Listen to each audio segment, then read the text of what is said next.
Les républicains sont en guerre contre les femmes. C'est ce que répètent Barack Obama et le Parti démocrate depuis quelques mois.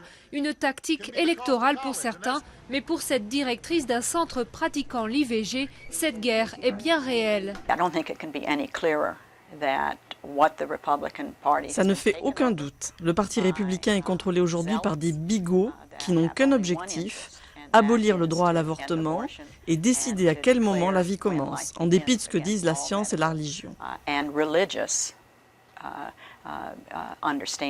Le débat sur l'avortement est revenu sur la table à cause des propos controversés sur le viol prononcés par un élu républicain sur un plateau de télévision. De ce que j'entends de la bouche des docteurs, la grossesse après un viol est très rare. S'il s'agit d'un viol véritable, le corps de la femme a des moyens de bloquer tout ça. Todd Akin s'est depuis excusé. Mitt Romney, l'adversaire de Barack Obama à la présidentielle, a tout de suite cherché à prendre ses distances avec ce membre du Parti républicain en condamnant ses paroles. Mais la crédibilité de Romney reste sérieusement mise en doute par les organisations de défense des droits des femmes. Pour vous donner un exemple concret, Mitt Romney a dit qu'il abrogerait le droit à l'avortement.